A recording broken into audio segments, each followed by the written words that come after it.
Di video kali ini kita akan membahas soal-soal tentang SIMAK UI yang banyak saya ambil dari website simak.ui.ac.id.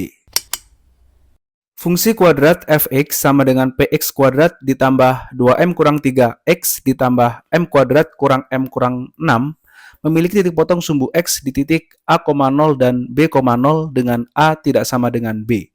Jika sembarang nilai m memenuhi kondisi fungsi kuadrat tersebut, interval p adalah titik-titik. Di sini terdapat fungsi kuadrat, yang mana fungsi kuadrat ini memiliki dua akar yang berbeda, yaitu a dan b. Kenapa berbeda? Karena di sini dikasih tahu bahwa a-nya tidak sama dengan b ya. Jadi kalau ada suatu fungsi kuadrat itu memiliki dua akar berbeda, dua akar real, maka nanti fungsi kuadrat itu memiliki ciri-ciri bahwa determinannya itu selalu lebih besar dari 0. Jadi kalau dia dua akar real maka d-nya lebih dari 0 ya. Dengan rumus determinan sendiri adalah b kuadrat dikurangi 4ac. Ini untuk suatu fungsi kuadrat yang berbentuk ax kuadrat tambah bx ditambah c. Oke.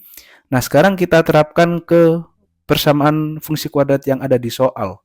Di sini kan dia berarti d lebih dari 0. Kalau kita lihat bentuknya berarti nanti a-nya itu yang ini, yang depan x kuadrat, ini sebagai b-nya, kemudian yang paling belakang sebagai c-nya. Jadi kalau kita susun dari persamaan ini, maka b kuadrat adalah 2m kurangi 3 dikurangi dengan 4ac, berarti 4 kali p, c-nya adalah m kuadrat dikurangi m dikurangi 6, kemudian lebih dari 0. Ini kita jabarkan satu persatu, berarti dia menjadi 4m kuadrat, 2 kali 2 kali 3 adalah 12, 3 kuadrat berarti 9. Kemudian yang bagian suku keduanya, 4p kali m kuadrat, berarti 4p m kuadrat. 4p kali m berarti positif ya, negatif kali negatif. Terakhir adalah 4p kali 6, yaitu positif 24p.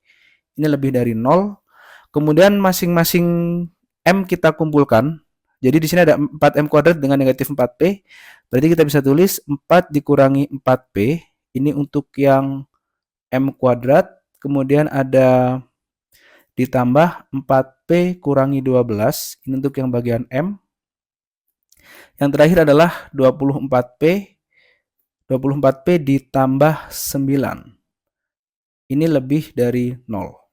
Karena fungsi kuadrat ini nilainya selalu positif itu maksudnya ini ya, dia lebih dari 0, selalu positif, artinya nanti kalau kita gambar dalam bentuk grafik fungsi, itu bentukannya seperti ini. Jadi misalnya di sini ada fungsi fx versus x. Nah, seperti ini ya, ini x, ini y atau fx misalnya. Maka nanti bentukan dari fungsi kuadrat ini yang di samping itu kira-kira nanti ya seperti ini. Intinya dia terbukanya ke atas. Kalau dia terbuka ke atas seperti ini berarti nanti a-nya lebih dari 0. Kemudian kalau dia tidak pernah menyentuh sumbu x, tidak punya akar real, berarti d-nya kurang dari 0. Oke, jadi ada dua ciri ini. Ini untuk yang bagian terbuka ke atas. Untuk yang bawah itu karena dia tidak memotong sumbu x. Nah, cara kita menentukan ABC-nya sama dengan yang tadi ya. Berarti kalau di sini A-nya sebagai A-nya yang ini berarti yang di depan M kuadrat. Karena kalau yang tadi kan persamaan kuadratnya dalam X. Nah, sekarang dalam M. Jadi analoginya gitu. Yang ini A-nya, ini bagian B-nya, ini C-nya. Sebagai yang bagian tanpa M. Nah, sekarang kita terapkan satu persatu dua syarat ini. Pertama untuk syarat A lebih dari 0. Kalau A lebih dari 0 berarti kan ya 4 dikurangi 4P lebih dari 0. Berarti nanti di sini negatif 4P lebih dari 4-nya pindah ruas, berarti 0 kurangi 4 adalah negatif 4. Berarti P-nya lebih dari negatif 4 dibagi negatif 4. Nah, karena dia pembaginya negatif, maka nanti tandanya berbalik arah gini ya. Tandanya apa? Pembaginya itu negatif. Berarti nanti 4 negatif 4 bagi negatif 4 adalah 1. Jadi dari syarat pertama itu kita dapatkan P kurang dari 1. Kemudian sekarang ke syarat yang kedua, yaitu untuk determinan kurang dari 0. Determinannya berarti kan B kuadrat kurangi 4AC. Saya tulis terlebih dahulu. Kemudian B kuadratnya, kita ngambilnya dari sini ya, 4P kurangi 12. Ini kita kuadratkan. dikurangi dengan 4AC. Berarti 4 kurangi 4P, C-nya adalah 24P ditambah 9. Ini kurang dari 0. Kemudian kita jabarkan di sini. Nah, ini sebelum kita kuadratkan, ini kita bisa sederhanakan dulu, yaitu menjadi 4 dalam kurung P kurang 3 ya, yang di bagian kiri ini. Jadinya nanti seperti ini. Terus yang bagian kanannya juga sama, 4-nya sudah ada, tapi yang ini kan 4 masih bisa kita taruh luar lagi ya. Berarti dikali 4 dalam kurung 1 kurang P. Terus yang bagian ini 3 bisa ditaruh luar nih. Karena 24 dan 9 itu 3 FBB-nya. Berarti 3 dalam kurung 3 kali 8, 24, 3 kali 3, 9. Nah, gini ya jadinya nanti. Kemudian yang kiri, di sini ada 4 kuadrat, berarti nanti 16. Terus yang itu adalah, kalau dijabarkan ya, P kuadrat dikurangi 6P ditambah 9. Kemudian yang bagian ini 16. Kemudian 3-nya saya tulis seperti ini. Kemudian 1 min P dikalikan 8P tambah 3.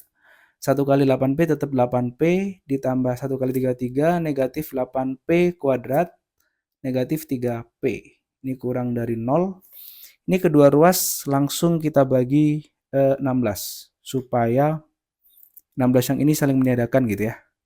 Nanti dia menjadi P kuadrat dikurangi 6P ditambah 9. Kemudian yang di dalam kurung ini bisa kita kalikan 3 langsung ya. Jadi 3 kali 8 24P dikurang 9. Kemudian negatif 3 kali negatif 8 berarti positif 24P kuadrat. Yang terakhir positif 3 kali 3 9. 9P kurang dari 0. Kemudian P kuadrat ditambah 24P kuadrat hasilnya adalah 25P kuadrat. Kemudian yang negatif 6P ditambah dengan negatif 24P berarti negatif 30P ditambah 9P berarti negatif 21P. Kemudian yang terakhir 9 plus 9 dan negatif 9 saling meniadakan. Berarti seperti ini. Terus ini bisa kita faktorkan juga seperti ini ya. Dia menjadi 25P dikurangi 21 kurang dari 0. Nah, dari sini kita tulis pembuat nolnya. Pembuat nol itu yang membuat persamaan itu menjadi 0. Pembuat 0 yang pertama bisa aja P-nya sama dengan 0 ya. Karena 0 dikalikan sesuatu sama dengan 0. Atau yang kedua, itu adalah yang 25P min 21 yang 0. Atau 25P sama dengan 21, sehingga nanti P-nya adalah 21 per 25. Jadi di sini kita punya 3 titik krusial tuh. Yang pertama itu yang ini, P kurang dari 1. Yang kedua P sama dengan 0. Yang terakhir P sama dengan 21 per 25. 3 titik ini sekarang akan kita tulis pada garis bilangan seperti ini. Jadi yang pertama itu P-nya 0. Saya tulis 0 di sini. 1 di sini misalnya. Nah 21 per 25 itu kurang dari 1. Berarti seperti ini. Tadi yang pertama adalah P kurang dari 1 kalimatnya, yang ini. Berarti kalau P kurang dari 1, kita tulis seperti ini, kemudian tanda panah ke kiri. Ini ya, inilah arti dari P kurang dari 1.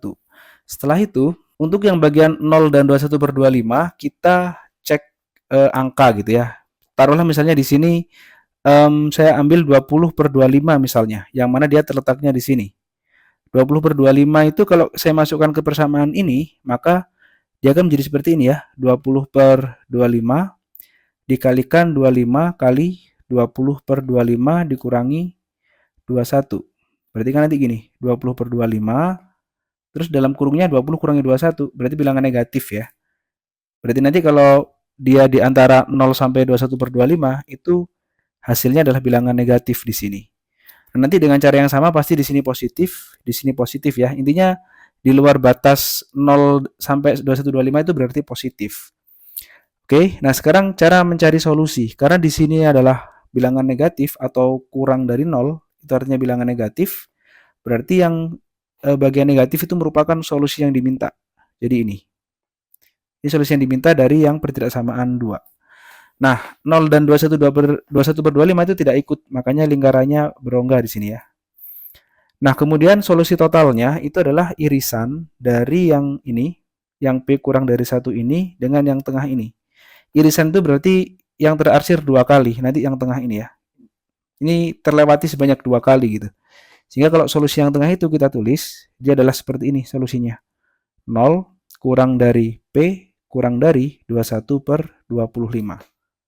Oke, jadi itu adalah jawaban yang diminta di soal. Nah, kalau kita cek di jawaban, itu ada ya, yaitu di pilihan yang A.